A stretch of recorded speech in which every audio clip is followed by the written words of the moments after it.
Hi and welcome to Lesson 5. This lesson discusses on operators and conditionals in Java. As a part of our earlier lesson, we had an introduction to the basic constructs in Java language.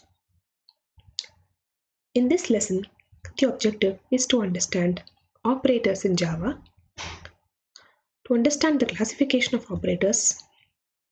This is followed by an overview of conditional statements in Java, namely the if else, and if else if. Let's get started. Operators in Java. As a part of our earlier lesson, we saw that variables are used in Java to serve as containers to hold data. Variables are used to store and work with data, like numbers. Operators are used to perform certain operations on variables.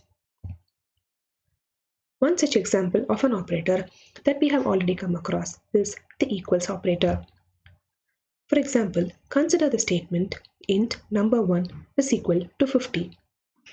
Here, the type of the variable is int, the name of the variable is number1, and the equals operator is used to assign the value of 50 to the variable. Similarly, to perform an addition, the plus operator is used. Consider the statement int number2 is equal to 50. Here again, the type of the variable is int, the name of the variable is number2, and the value of 50 is assigned to it. As a part of the statement, int sum equals number1 plus number2. The addition of number1 and number2 is assigned to the value sum.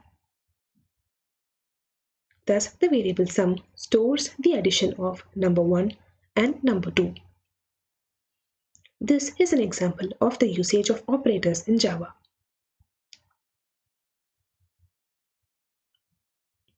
Let us try to guess the output of the program.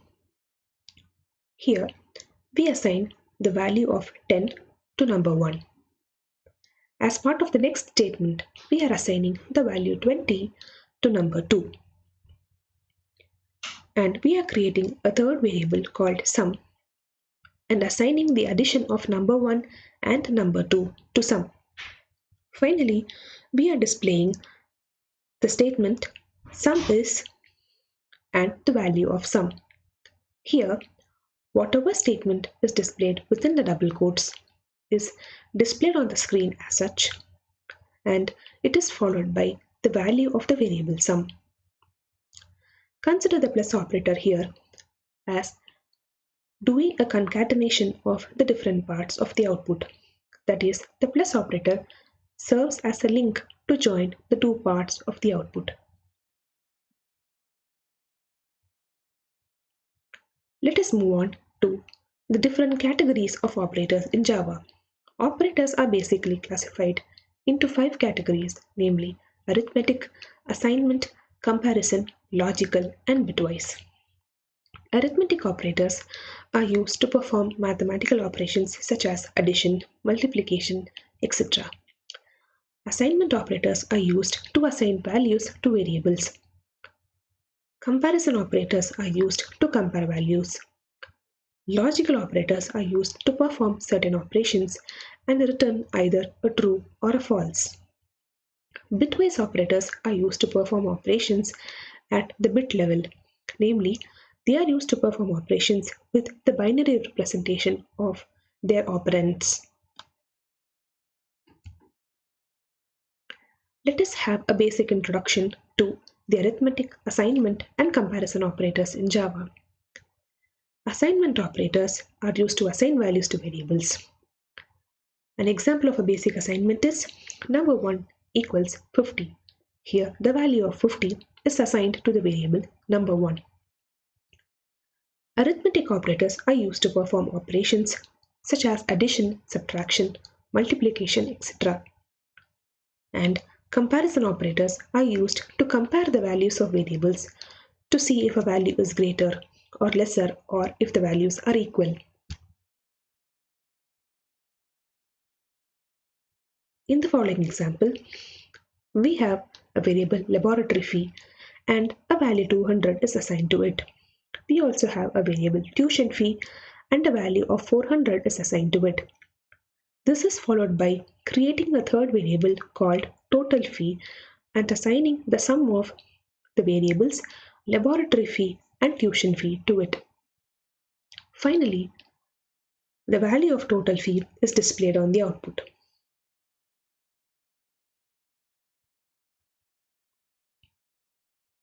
Let us look at what logical operators are. Logical operators are used to return a Boolean result, namely a true or a false. We will look at these operators in more detail when we deal with conditional statements in Java just a little later in this lesson. Bitwise operators are used to perform operations on the binary representation of the operands. Let us consider an example of this bitwise AND operation, which is shown in the first row. Bitwise AND is used to perform an operation wherein the output is set to 1 if both the bits are 1 and the output is set to 0 if either of the bit is 0. For example, I tried to do a bitwise AND of 5 and 1. The binary representation of 5 is 0101 and the representation of 1 is 0001. Hence, as a result of the bitwise AND, the binary output is 0001, for which the decimal equivalent is 1. Another example is the bitwise OR operator, and there are also other bitwise operators which perform different operations at the binary level.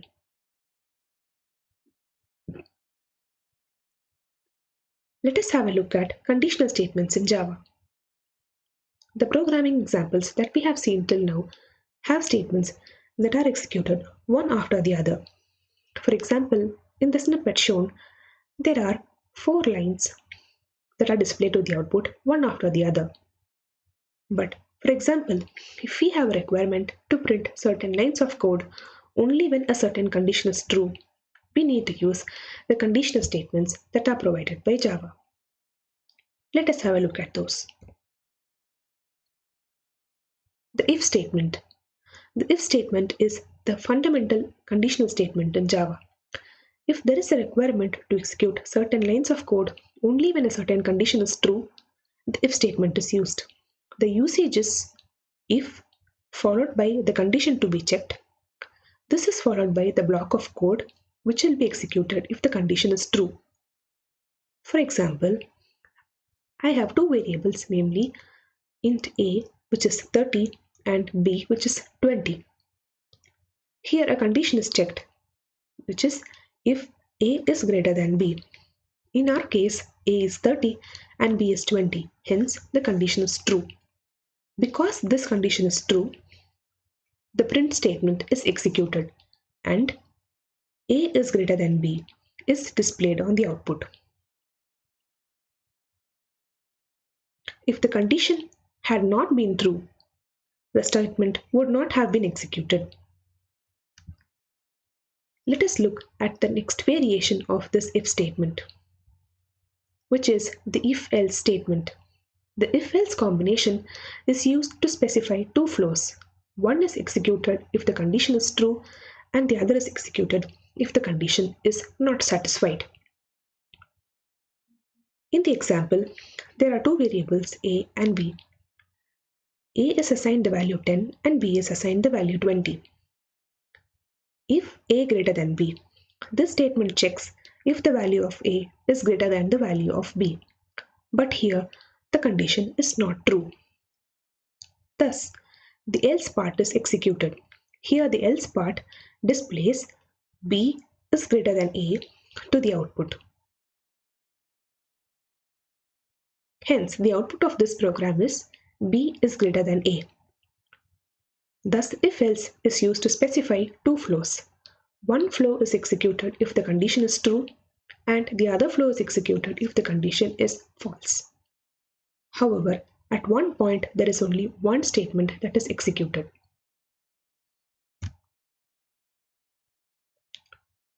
The if-else if statement is used to specify multiple flows that are executed when the appropriate conditions are met. We had earlier discussed about logical and logical OR operators. They are used to combine multiple conditions. Let us have a look at an example. Here, we create a variable a and assign a value 18 to it. We have an if condition that checks if the value of a is less than 15. If so, a is less than 15 is displayed on the output. Else we check if the value of a lies between 15 and 30. Hence, we are required to combine two conditions here, which is a must be greater than 15 and must be less than 30. Hence, we use the logical AND operator here. This AND operator is used to return a true only when both the conditions are true. That is, a must be greater than 15 and a must be less than 30 as well. If both these conditions are satisfied, a is between 15 and 30 is displayed, or else a is greater than 30 is displayed. Try to execute this program and observe the output. The exercise for this lesson is to write a program that stores the value of a number in a variable and checks if the variable is odd or even.